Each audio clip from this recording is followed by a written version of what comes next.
Episode की शुरू होते ही हम देखते हैं इन सभी लोगों को जहाँ पे आयरा एक्रोबैटिक सेल की रेड लेडी की पावर को इस्तेमाल करते हुए ट्रांसफॉर्म हो चुकी रहती है और वो इस अजीब से क्रीचर के साथ फाइट कर रही रहती है। और यहाँ पे केन जिसके पास कपड़े नहीं रहते वो आयरा को कहता है कि तुम इसे संभाल के रखो, तब तक मैं कुछ पहनने के लिए ढूंढता हूँ। और केन यहाँ पे बहुत सारे लोगों को चेक करता है लेकिन उसे एक भी कपड़ा पहनने के लिए नहीं मिलता। और आयरा उस मॉन्स्टर के साथ फाइट करने में इतनी ज़्यादा खो जाती है कि जब वो एक पावरफुल पंच करता है तो वो दीवार तोड़ के सीधा केन की तरफ बढ़ जाता है और केन के ऊपर ढेर सारे बेंच गिर जाते हैं, जहाँ पे केन उस बेंच के नीचे दब जाता है। तभी आयरा उसे वापस से पोक करती है और उन दोनों के बीच में वापस से फाइट शुरू होती है, लेकिन आयरा उसे एक पावरफुल किक मार के ऊपर वाली दीवार में फंसा देती है और वो सीधा सर्पो की तरफ बढ़ती है। लेकिन सर्पो अपनी पावर का इस्तेमाल करके आयरा को भी दीवार पे चिपका देता है और वो कहता है कि अब तो हम तुम्हारे ऊपर भी रिसर्च करेंगे क्योंकि तुम्हारे पास भी सेम पावर है उसकी जैसी। तभी केन की आवाज आती है और केन चिल्लाते हुए कहता है कि जब तक मैं पावर का इस्तेमाल कर सकता हूँ तब तक मुझे कपड़ों की कोई भी जरूरत नहीं है।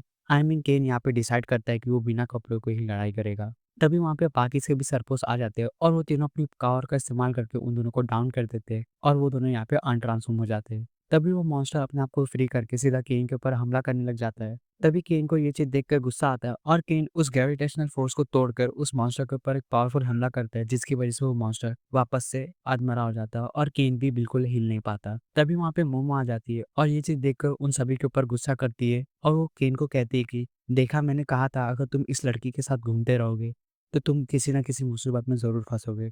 तो केन कहता है कि ऐसा नहीं है। और मोमो जब इन दोनों को बचा लेती है तो वो देखती है कि आयरा एक्रोबैटिक सेल की पावर इस्तेमाल कर सकती है और ये चीज़ देखकर वो थोड़ी सी सरप्राइज होती है, लेकिन वो आयरा को कुछ भी नहीं पूछती क्योंकि अभी लड़ाई का टाइम हो रहा रहता है।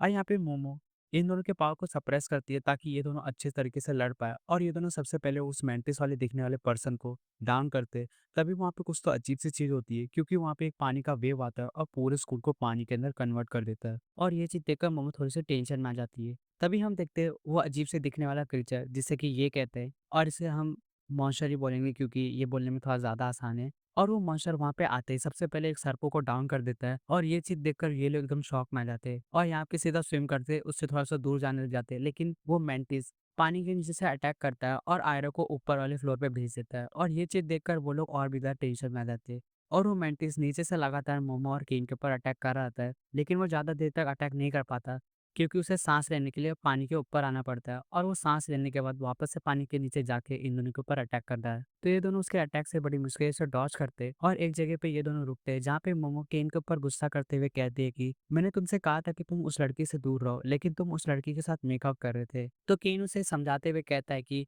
मैं मानता हूँ कि मैं आयरा के ऊपर पड़ा हुआ था, लेकिन जो तुम सोच रही हो ऐसा बिल्कुल भी नहीं है। मुझे कोई फर्क नहीं पड़ता कि कोई कुछ भी सोचे, लेकिन तुम मेरे बारे में ऐसा सोचो, मुझे ये बात बिल्कुल भी पसंद नहीं। अगर तुम्हें मेरी बात से कोई प्रॉब्लम है तो तुम मेरे पास आओ और मुझे वो बात बताओ, तो हम उस बात को सॉर्ट आउट करेंगे। लेकिन इस तरीके से तुम मुझसे गुस्सा हो जाओ और मुझसे बात ना करो, मुझे ये बात बिल्कुल भी पसंद नहीं। तो ये बात सुनकर मोमो को समझ में आ जाता है और वो केन को कहती है कि ठीक है। तभी वो मेंटिस वापस से हमला करता है जिससे कि केन बड़ी मुश्किल से डॉज करता है। तभी यहाँ पे मोमो को एक आइडिया आता है और वो केन को कहती है कि केन, तुम यहाँ पे स्विम करो और मैं तुम्हारे ऊपर बैठ के अपनी पावर का इस्तेमाल करूंगी और मैं तुम्हें पानी के अंदर पुश करूंगी ताकि तुम और भी तेजी से स्विम कर पाओ। तो ये आइडिया केन को पसंद आता है और ये दोनों उस आइडिया को अप्लाई करते हैं। तभी वो मेंटिस पानी के ऊपर आके इन दोनों के ऊपर अटैक करता है, लेकिन मोमो अपनी पावर का इस्तेमाल करते हुए केन को हवा में उड़ा के ऊपर वाले फ्लोर में लेके चली जाती है, जहाँ पे वो लोग सबसे पहले आयरा को बचाते हैं और आयरा को बचाने के बाद वो लोग उसे होश में लेके आते हैं। और मोमो यहाँ पे आयरा को कहती है कि अगर हमें पानी के अंदर ट्रेवल करने का है तेजी से तो हमें अपने कपड़ों को निकालना पड़ेगा। तो ये दोनों यहाँ पे अपने कपड़ों को निकाल देते हैं और वापस से केन के ऊपर बैठ जाते हैं और केन के ऊपर बैठने के बाद केन जैसे ही वापस से पानी के नीचे जाता है तो वो देखता है कि वो सारे मॉन्स्टर एक दूसरे के साथ मर्ज हो चुके हैं और एकदम पावरफुल फॉर्म में आ गए हैं। और इतना ही नहीं, वो मॉन्स्टर इन सभी के ऊपर पावरफुल पानी का ब्लास्ट भी करता है जिससे कि ये लोग बड़ी मुश्किलों से बचते हैं। और एक जगह पे रुकने के बाद ये लोग देखते हैं कि वो मॉन्स्टर अपने आप को रिचार्ज करने के लिए पानी को ऑब्जर्व करता है। तो आयरा अपना दिमाग लगाती है और अपने पावर का इस्तेमाल करते हुए उसके सारे शरीर को जकड़ लेती है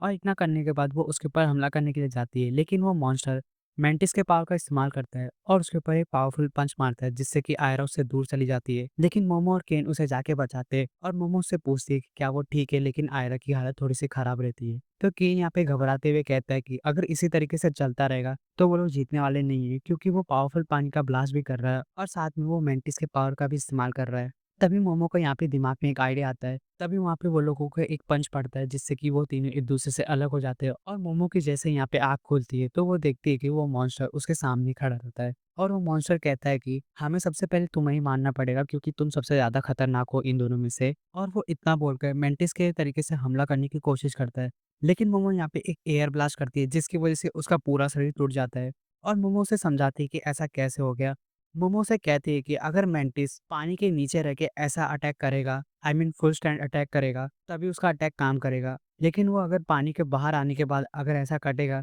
तो वो टूट के बिखर जाएगा, बिल्कुल तुम्हारी तरह। लेकिन वो क्रीचर अपने मेंटिस वाले फॉर्म को छोड़कर अपने नॉर्मल वाले फॉर्म में आ जाता है और वो आते ही मोमो को पानी के अंदर लेके चला जाता है और पानी के अंदर जाते ही वो क्रीचर मोमो से कहता है कि मैं इस फॉर्म के अंदर घंटों तक पानी में रह सकता हूँ, तो लेकिन तुम ज़्यादा देर तक नहीं रह सकती। और वो इतना बोलकर अपने वाटर ब्लास्ट को वापस से रिचार्ज करने लगता है। तभी आयरा अपनी पावर का इस्तेमाल करते हुए उस मॉन्स्टर को वापस से पकड़ लेती है और केन उसके बालों के ऊपर बैठा रहता है। तभी मोमो केन को रास्ता देने के लिए अपनी साइकिक पावर का इस्तेमाल करती है और रास्ता मिलते ही केन अपनी फुल पावर से उस मॉन्स्टर के ऊपर अटैक करता है जिसकी वजह से वो उस मॉन्स्टर को चीरते हुए वहां से निकल जाता है। और वो मॉन्स्टर के मरते ही वो लोग वापस से अपने नॉर्मल वर्ल्ड में आ जाते हैं और इस बात का वो लोग सेलिब्रेशन मना ही रहे थे कि वो लोग ज़िंदा बच गए। और मोमो और केन को ये बात पता नहीं रहती कि वो दोनों नेकेड है और एक-दूसरे से लिपटे हुए। और ऐसी हालत में कुछ स्टूडेंट्स उन दोनों को देख लेते हैं, आई मीन उन तीनों को देख लेते हैं और ये चीज़ देखकर वो लोग भी एकदम शॉक हो जाते हैं और ये लोग भी। और यहाँ पे ये वाला एपिसोड फाइनली खत्म हो जाता है।